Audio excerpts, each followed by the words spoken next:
Assalamualaikum warahmatullahi wabarakatuh. Kami dari kelompok 6. Kenalkan, nama saya Alisa Maulida Maharani sebagai moderator. Saya Nanda Bunda Wijaya sebagai pemateri 1. Saya Fisal Kepada Mengaji sebagai pemateri 2. Nama saya Tiara Eka sebagai pemateri 3. Nama saya Muhammad Fadli Rahman sebagai pemateri 4. Nama saya Muhammad Fatah sebagai pemateri 5. Nama saya Rian Fajrul Isra sebagai pemateri 6. Assalamualaikum warahmatullahi wabarakatuh. Saya Nanda Bintang Wijaya selagi pemateri pertama. Di sini saya akan menjelaskan bagaimana konsep Pancasila sebagai dasar pengembangan ilmu. Pancasila sebagai dasar nilai pengembangan ilmu mengacu pada beberapa jenis pemahaman. Saya di sini akan menjelaskan tentang 4 pemahaman. Yang pertama, bahwa setiap pengembangan ilmu pengetahuan dan teknologi yang biasa kita kenal dengan iptek tidak boleh bertentangan dengan nilai-nilai yang terkandung dalam Pancasila. Yang kedua, setiap perkembangan iptek di Indonesia harus menyertakan nilai-nilai Pancasila sebagai faktor internal perkembangan itu sendiri. Yang ketiga, Pancasila berperan sebagai rambu normatif, yang artinya mampu mengendalikan cara berpikir dan cara bertindak bangsa Indonesia. Yang keempat, setiap pengembangan ilmu pengetahuan dan teknologi harus berakar pada budaya dan ideologi bangsa Indonesia itu sendiri. Sekarang saya akan menjelaskan apa sih pentingnya Pancasila sebagai dasar pengembangan ilmu. Yang pertama, ada pluralitas. Nilai berkembang seiring dengan kemajuan ilmu pengetahuan dan teknologi. Ini menimbulkan perubahan dan cara pandang terhadap kehidupan. Nah, di sini kita membutuhkan renungan yang mendalam agar sesuai dan kepribadian bangsa. Yang kedua, ada dampak negatif yang ditimbulkan dari kemajuan ilmu pengetahuan dan teknologi terhadap lingkungan hidup. Nah, di sini tuh dianggap dia tuh membahayakan eksistensi generasi selanjutnya. Maka dari itu para ilmuwan harus mendapatkan tuntunan moral untuk perkembangan ilmu pengetahuan dan teknologi selanjutnya. Yang ketiga yaitu kan perkembangan iptek kan didominasi oleh negara-negara yang sudah maju. Nah, di sini tuh ditakutkan nanti tuh nilai-nilai khas Indonesia tuh kayak punah gitu, terancam, seperti nilai solidaritas, gotong royong, musyawarah. Di sini tuh kita diperlukan edukasi agar nilai-nilai itu tetap ada gitu. Perkenalkan, nama saya Elvi Kepada Mengaji. Saya akan membawakan materi tentang nilai ketuhanan yang terdapat pada sila pertama ketuhanan yang Maha Esa. Ilmu pengetahuan harus tetap menjaga keseimbangan antara rasional dan irasional. Maksudnya, keseimbangan antara akal, rasa, dan kehendak. Sila pertama menempatkan manusia di alam semesta bukan sebagai pusatnya, melainkan sebagai bagian yang sistematik dari alam semesta yang diolahnya. Maksudnya, tidak hanya memikirkan apa yang ditemukan atau diciptakan, tapi juga mempertimbangkan dampak dan akibatnya, apakah merugikan manusia di sekitarnya atau tidak. Pancasila sebagai dasar pengembangan ilmu dalam mengamalkan komitmen etis ketuhanan ini harus didudukkan secara proporsional, bahwa nilai ini bukanlah nilai yang berpretensi mengatur ke sistem keyakinan, sistem peribadatan, sistem norma, dan identitas keagamaan dalam ranah privat dan ranah komunitas agama masing-masing. Maksudnya, tidak mengatur seseorang dalam menganut ilmu agama menganut ilmu agama tertentu, tapi membebaskan sistem warga negara untuk mempelajari ilmu agama yang dia ingin anut atau menurut ilmu agama yang dipercaya oleh keturunannya, yaitu dari orang tua atau kakek nenek. Sekian dan terima kasih. Nama saya Tiara Eka sebagai pemateri 3 ingin menjelaskan nilai kemanusiaan sebagai dasar pengembangan ilmu. Nilai kemanusiaan yang adil dan beradab mengandung arti kesadaran dan perilaku sesuai dengan nilai-nilai moral dalam hidup bersama atas dasar tuntutan hati nurani masing-masing, dengan memperlakukan sesuatu hal dengan sebagaimana mestinya, seperti memberi arah, mengendalikan ilmu pengetahuan pada fungsinya, tidak hanya untuk kelompok atau lapisan tertentu. Kedua, memberikan dasar-dasar moral bahwa manusia dalam mengembangkan iptek haruslah secara beradab. Iptek harus berdasarkan kepada usaha-usaha yaitu mencapai kesejahteraan umat manusia. Kedua, memberikan dasar-dasar moralitas bahwa manusia mengembangkan iptek haruslah secara beradab. Mengembangkan iptek berdasarkan kepada usaha-usaha untuk mencapai kesejahteraan umat manusia. Yang terakhir, ilmu pengetahuan dan teknologi harus dibandingkan untuk peningkatan harkat dan martabat manusia. Bukan makhluk menjadikan manusia sebagai makhluk yang aku sombong akibat memiliki ilmu pengetahuan. Assalamualaikum warahmatullahi wabarakatuh. Perkenalkan, nama saya Muhammad Fadli Rahman. Saya akan membawakan materi tentang nilai persatuan sebagai dasar pengembangan ilmu. Nilai persatuan Indonesia memberikan kesadaran kepada bangsa Indonesia akan rasa nasionalisme bangsa Indonesia. Oleh karena itu, ilmu pengetahuan dan teknologi harus dapat dikembangkan untuk memperkuat rasa persatuan dan kesatuan bangsa. Pengembangan ilmu pengetahuan dan teknologi hendaknya diarahkan demi kesejahteraan umum manusia, termasuk di dalamnya kesejahteraan bangsa Indonesia dan rasa nasionalismenya. Pengembangan ilmu pengetahuan dan teknologi untuk mewujudkan negara persatuan itu diperkuat dengan budaya gotong royong dalam kehidupan masyarakat sipil dan politik, dengan terus mengembangkan pendidikan kewargaan dengan dilandasi prinsip-prinsip kehidupan publik yang lebih partisipatif dan non-diskriminatif. Saya Muhammad Avatar akan menjelaskan materi tentang nilai kerakyatan sebagai dasar nilai pengembangan ilmu.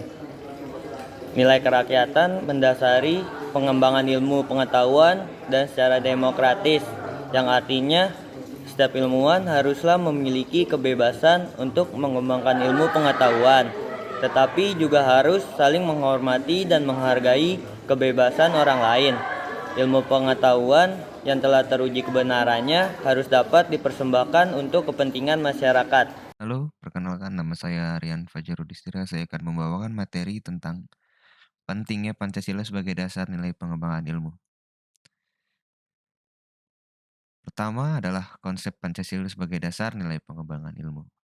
Setiap ilmu pengetahuan, teknologi, atau yang sering kita sebut dengan iptek yang dikembangkan di Indonesia haruslah tidak bertentangan dengan nilai yang terkandung dalam Pancasila. Setiap iptek yang dikembangkan di Indonesia harus menyertai nilai-nilai Pancasila sebagai faktor internal pengembangan iptek itu sendiri. Nilai Pancasila berperan sebagai rambu normatif bagi pengembang iptek di Indonesia, yang artinya mampu mengendalikan iptek agar tidak keluar dari cara berpikir dan cara bertindak bangsa Indonesia. Setiap pengembangan iptek harus berakar dari budaya dan ideologi bangsa Indonesia, atau yang lebih dikenal dengan istilah indigenisasi ilmu atau mempribumian ilmu. Yang kedua adalah urgensi Pancasila sebagai dasar pengembangan ilmu. Pluralitas nilai yang berkembang dalam masyarakat Indonesia sekarang ini seiring dengan kemajuan iptek menimbulkan perubahan dalam cara pandang manusia tentang kehidupan. Hal ini membutuhkan renungan dan refleksi yang mendalam agar bangsa Indonesia tidak terjerumus ke dalam penentuan keputusan nilai yang tidak sesuai dengan kepribadian bangsa. Dampak negatif yang ditimbulkan oleh kemajuan iptek terhadap lingkungan hidup berada dalam titik hadir yang membahayakan eksistensi hidup manusia di masa yang akan datang. Oleh karena itu, diperlukanlah tuntutan moral bagi para ilmuwan dalam mengembangkan iptek di Indonesia. Perkembangan iptek yang didominasi negara-negara barat dengan politik global ikut mengancam nilai-nilai khas dalam kehidupan bangsa Indonesia, seperti spiritual, gotong royong, solidaritas, musyawarah, dan cita rasa keadilan. Oleh karena itu, diperlukanlah orientasi yang jelas untuk menyaring dan menangkal pengaruh nilai-nilai global yang tidak sesuai dengan nilai-nilai kepribadian bangsa. Alasan diperlukan Pancasila sebagai dasar pengembangan ilmu. Kerusakan lingkungan yang ditimbulkan oleh iptek, baik dengan dalih percepatan pembangunan daerah tertinggal maupun upaya peningkatan kesejahteraan masyarakat, perlu mendapat perhatian yang serius. Penggalian tambang batu bara, minyak, besi emas, dan lainnya di Kalimantan, Sumatera, Papua, dan lain-lain dengan menggunakan teknologi canggih mempercepat kerusakan lingkungan. Apabila hal ini dibiarkan, maka generasi yang akan datang menerima resiko kehidupan yang rawan bencana, lantaran kerusakan lingkungan dan memicu terjadinya bencana, seperti longsor, banjir, pencemaran akibat limbah, dan seterusnya. Penggunaan benda-benda teknologi dalam kehidupan masyarakat Indonesia sekarang ini telah menggantikan peran nilai-nilai luhur yang diyakini dapat menciptakan kepribadian masyarakat Indonesia yang memiliki sifat sosial, humanis, dan religius. Sifat itu kini mulai tergerus dan digantikan sifat individualis, dehumanis, pragmatis, dan cenderung sekuler. Kearifan lokal menjadi simbol di berbagai daerah kini digantikan oleh gaya hidup global seperti gotong royong digantikan dengan individualis, sikap bersahaja digantikan dengan gaya hidup mewah, solidaritas sosial digantikan semangat individualis, musyawarah mufakat digantikan dengan voting. Sumber sosiologis Pancasila sebagai dasar nilai pengembangan ilmu. Sumber sosiologis Pancasila sebagai dasar nilai pengembangan ilmu pengetahuan teknologi dapat ditemukan pada sikap masyarakat yang sangat memperhatikan dimensi ketuhanan dan kemanusiaan. Sehingga manakala iptek tidak sejalan dengan nilai ketuhanan dan kemanusiaan, biasanya terjadi penolakan. Pembangunan fasilitas teknologi tidak melibatkan peran serta masyarakat sekitar. Padahal apabila terjadi dampak negatif berupa kerusakan fasilitas teknologi, maka masyarakat yang akan terkena langsung akibatnya. Masyarakat sudah menyadari perannya sebagai makhluk hidup yang dikaruniai akal dan pertimbangan moral, sehingga kepekaan nurani menjadi sarana untuk bersikap resisten terhadap kemungkinan buruk yang terjadi di balik pengembangan iptek.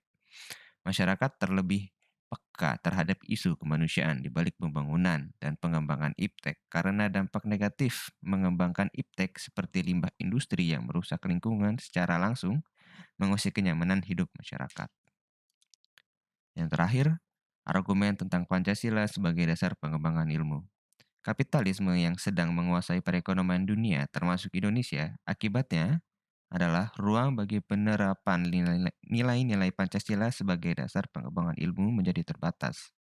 Upaya bagi pengembangan sistem ekonomi Pancasila yang pernah dirintis Profesor Mubyarto pada tahun 1980-an belum menemukan wujud nyata yang dapat diandalkan untuk menangkal dan menyaingi sistem ekonomi yang berorientasi pada pemilik modal besar. Globalisasi yang menyebabkan lemahnya daya saing bangsa Indonesia dalam pengembangan iptek sehingga Indonesia lebih berkedudukan sebagai konsumen daripada produsen dibandingkan negara-negara lain. Konsumerisme menyebabkan negara Indonesia menjadi pasar bagi produk teknologi negara lain yang lebih maju ipteknya. Pancasila sebagai pengembangan ilmu baru pada taraf wacana yang belum berada pada tingkat aplikasi kebijakan negara. Pragmatisme yang berorientasi pada 3 ciri yaitu workability atau keberhasilan, satisfaction atau kepuasan, dan result atau hasil mewarnai perilaku kehidupan sebagian besar masyarakat Indonesia. Saya sebagai moderator akan menyampaikan kesimpulan Pancasila sebagai dasar nilai pengembangan ilmu dari pemateri-pemateri. Jadi kesimpulannya itu Pancasila merupakan satu kesatuan dari sila-silanya, harus merupakan sumber nilai, rangka berpikir, serta asas moralitas bagi pembangunan ilmu pengetahuan dan teknologi di Indonesia. Pengembangan ilmu dan teknologi yang menyangkut manusia haruslah sangat menghormati martabat manusia, harusnya meningkatkan kualitas hidup manusia baik sekarang maupun di masa depan, membantu pemekaran komunitas manusia baik lokal, nasional maupun global, harus membuka untuk masyarakat lebih yang memiliki dampak langsung kepada kondisi hidup masyarakat. Ilmu dan teknologi hendaknya membantu penciptaan masyarakat yang semakin lebih adil. Sekian kesimpulan yang saya sampaikan dan materi yang disampaikan. Jika ada salah kata dan sebagainya mohon dimaafkan. Wassalamualaikum warahmatullahi wabarakatuh.